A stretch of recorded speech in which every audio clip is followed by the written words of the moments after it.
আসলে ছেলের বউ নতুন দেহে আমি যা কইছিলাম, খালি ছেলের বউ ভাত দিল না তাও না, আমার গাড় ধরে ধাক্কাও দিছে। তা আসলে কপালে যে আমার যেটা আছে সেটা তো হবেই। আল্লাহ, আমার ব্যথাটা স্বামীও বুঝলো না। মানুষ কয় যে পৃথিবীর সবাই যদি খারাপ হয় তার স্বামী ভালো হলে সব ভালো, কিন্তু আমি আজকে আমার স্বামী এতই হবে আমি নিজেও জানি না।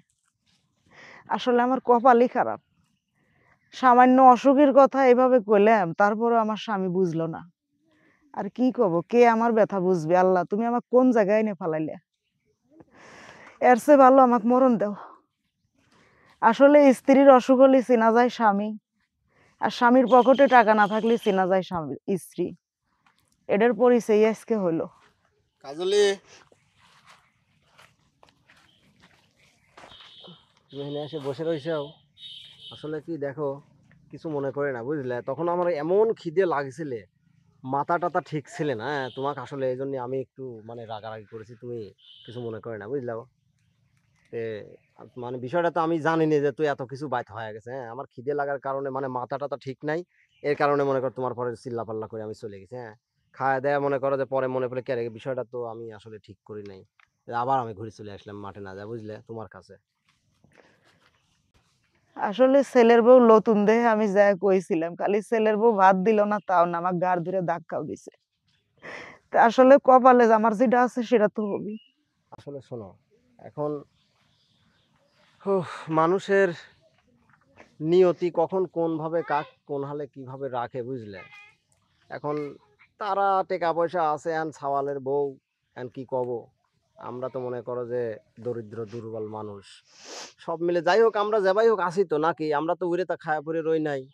তবে তুমি এসব কিছু মনে করে না বুঝলাও, যা হয়েছে। যে সকালবেলা আসলে মূল বিষয় কি হয়েছিল, তুমি সকালবেলা এরকম বিষয়। হ্যাঁ, মূল বিষয়ের দিকে আমার জ্বর, আমি উঠতে পারিনি।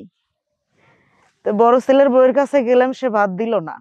পরে গেলাম ছোটটার কাছে, যে নতুন বউ হয়তো সে দিতে পারে, কিন্তু সে ভাত তো দেওয়া দূরে থাক, আমাকে চড়া মরা ঘাড় মার ধাক্কায় কি একটা অবস্থা গুলো করলো, সি। তোমার গায়ে হাত তুলেছে। এটা মানুষ কি কব, হায় রে মানুষ। আজকে যদি আমরা আসলে সবল সুস্থ হইতাম, টাকা পয়সা থাকতো, তাহলে তো এরকম কিছু করার সাহসই পাইতো না বুঝছাও। এখন আমরা দরিদ্র মানুষ এই সমাজে, যাই হোক তারপরে আমরা ভালোই তো আছি তাই না।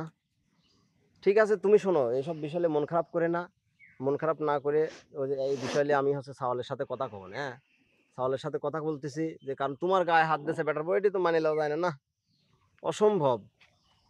তুমি এসব বিষয়ে মন খারাপ করে না। আল্লাহ, মানুষকে হিদায়ত করে দিও আল্লাহ। ওইটাই, মানুষ যে যেখানে যেভাবে আসুক আসলে সবাই যেন হেদায়েত হয়ে যায়। আল্লাহ তার সবাইকে যাতে হেদায়েত করে দেয়, সবার যাতে জ্ঞান বুদ্ধি ভালো হয়, এই দোয়াই করো। হ্যাঁ,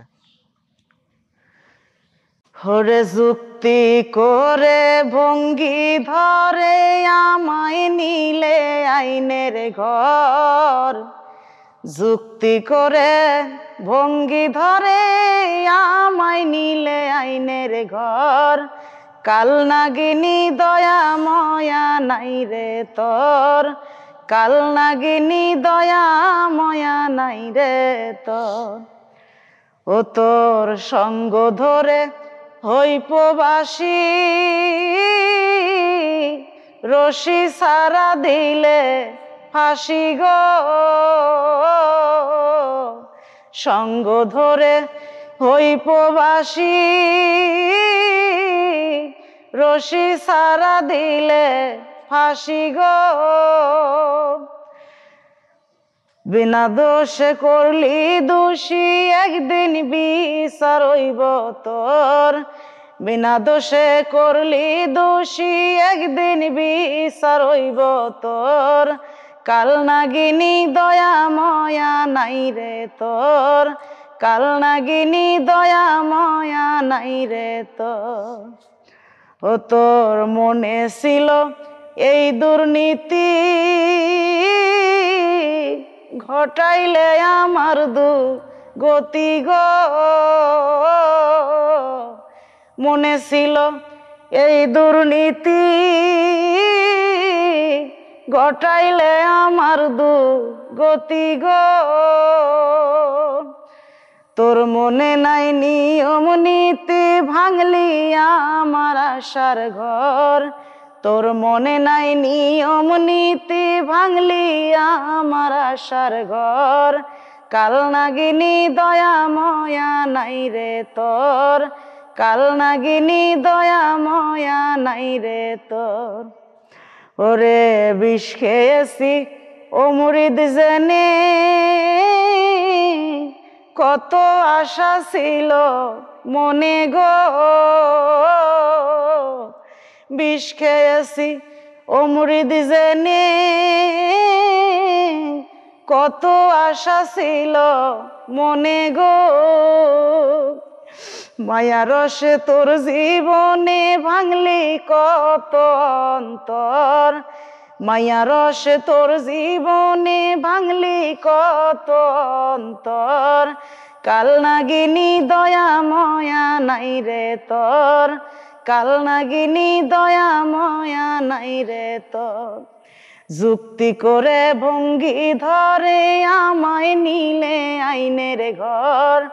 যুক্তি করে ভঙ্গি ধরে আমায় নিলে আইনের ঘর। কাল নাগিনী দয়া ময়া নাই রে তোর।